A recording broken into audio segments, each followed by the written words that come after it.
dan perbedaan ini mengakibatkan hilangnya aspirasi dan kedaulatan rakyat dalam demokrasi, dan hal itulah yang mendasari P3 memperjuangkan keadilan untuk konferensi merebut pers suara yang dari hilang Partai Persatuan Pembangunan terkait dinamika yang terjadi dalam proses sebagaimana rekan-rekan perselisihan ketahui hasil bahwa pemilihan umum kemarin atas gugatan yang dilayangkan Mahkamah P3 di Konstitusi Mahkamah telah Konstitusi.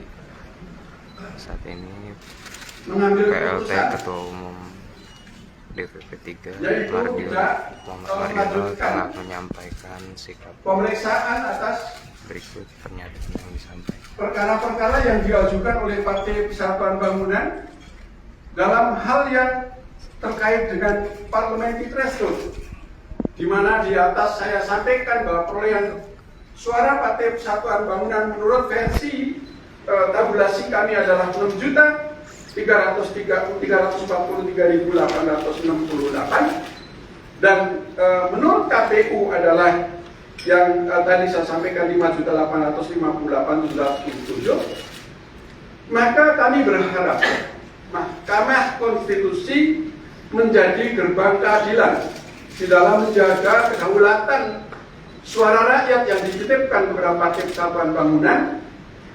Namun sekali lagi tentu saya kecewa bahwa Mahkamah Konstitusi tidak melakukan pemeriksaan secara komprehensif sehingga bisa memberikan rasa keadilan terhadap rakyat yang telah mengamanatkan hak konstitusinya sebagai kedaulatan kepada Partai Persatuan Pembangunan.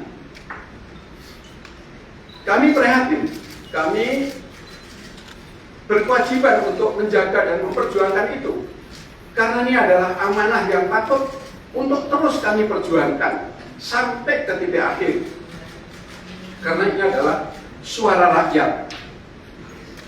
Sebagai PLT Ketua Umum, saya akan mempertanggungjawabkan.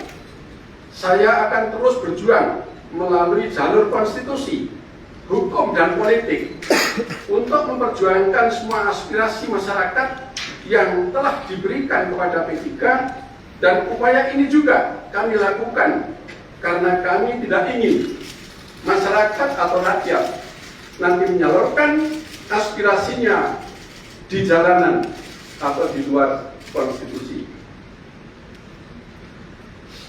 Kepada seluruh kader P3, saya meminta untuk tetap teguh dan turut mengawal perjuangan yang belum selesai ini, dan kita akan terus berjuang mengamankan suara rakyat, suara ulama, suara konstituen kita, sehingga kita memiliki keterwakilan di parlemen. Selanjutnya, kepada seluruh pengurus dan kader di seluruh Indonesia, saya instruksikan untuk berjuang mensukseskan pemilu kada serentak tahun 2024, dan insya Allah kita bersama-sama kita menangkan calon kepala daerah pilihan P3 yang memiliki visi misi yang sejalan dengan P3, yaitu keberpihakan kepada rakyat. Kita semua adalah kader yang tangguh, kader yang amanah dalam mengemban perjuangan para ulama dan tokoh bangsa yang terdahulu telah dititipkan kepada kita semua sebagai generasi penerus. Sementara sebagai pengantar kata yang dapat saya sampaikan itu, dan selanjutnya nanti akan kita lanjutkan melalui diskusi. Mungkin ada rekan-rekan media yang mau menyampaikan pertanyaan baik kepada saya maupun kepada tim hukum. Namun sebelumnya silakan tim hukum nanti untuk memberikan sedikit penjelasan dulu.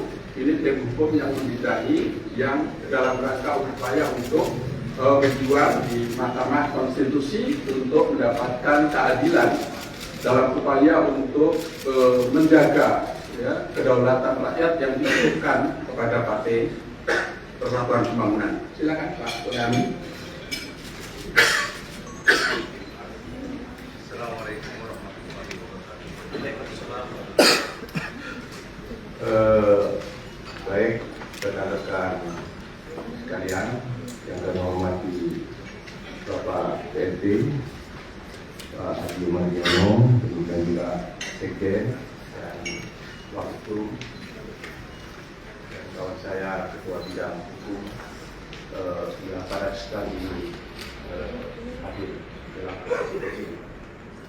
Ada beberapa hal yang ingin saya sampaikan.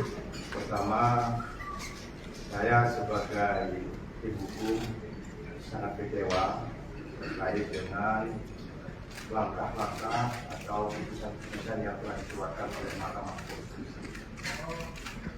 Ini berbeda dengan Mahkamah Konstitusi sebelumnya, oleh di mana hukum acara sama, mekanisme yang sama, tetapi langkah-langkah yang telah diputuskan berbeda. Maksudnya KPK yang sekarang ini, MK yang sekarang ini mengedepankan aspek positifis dan legalistik dengan mengesampingkan aspek keadilan substantif. Jadi hal-hal yang berkaitan dengan angka dan prosedur yang dikedepankan tanpa melihat yang komprehensif substansi yang kami mohonkan. Dalam kaitannya dengan ini, khususnya Papua, kami ini mengajukan 3 opsi, 3 alternatif. Alternatif yang pertama, kita mengajukan mohon kepada MK demi keadilan agar perolehan 5.850.000 bisa dikonversi menjadi kursi. Karena satu kursi, satu orang saja harus dihargai di dalam negara demokrasi. Ternyata itu walaupun dirinya atau mahkamah mempunyai kewenangan, tetapi tidak dikabulkan permohonan itu. Yang kedua, kami mengajukan permohonan agar suara-suara yang diambil oleh partai yang lain agar dikembalikan dengan bukti-bukti yang kami ajukan. Bukti-bukti yang kami ajukan tentunya dikonfirmasi dalam bentuk suatu mekanisme yang disebut dengan acara pembuktian. Tetapi ini pun sudah dinyatakan tidak dapat diterima karena majelis atau mahkamah menganggap terjadi obscure libel terkait dengan permohonan itu. Yang ketiga, kami mengajukan permohonan agar di Papua Tengah dan Papua Pegunungan, khususnya Papua Tengah, karena jumlah pemilih dengan partisipasi politiknya dalam bentuk suara yang sah itu sama, bahkan ada yang lebih. Di seluruh Indonesia partisipasi politiknya itu kan tidak lebih dari 80%. Ini 100%. Polanya sama. Oleh karena itu kami mohon untuk mengajukan agar dilakukan PSU di wilayah itu. Kenapa? Karena kami punya basis di situ. Punya basis. Jadi kalau seandainya ada 1.200.000, ya 20% dari itu insya Allah kita akan mendapatkan. Sehingga kami mengajukan PSU itu. Nah, ini belum diuji sampai kepada tahap pemeriksaan pokok perkara, sudah dinyatakan tidak dapat diterima karena dianggap obskur permohonan kita. Dengan dasar itulah maka perlu kami sampaikan rasa kekecewaan tidak mau memeriksa substansi perkara secara komprehensif dalam persidangan Mahkamah Konstitusi. Mungkin itu aja yang perlu kami sampaikan. Jika ada pertanyaan,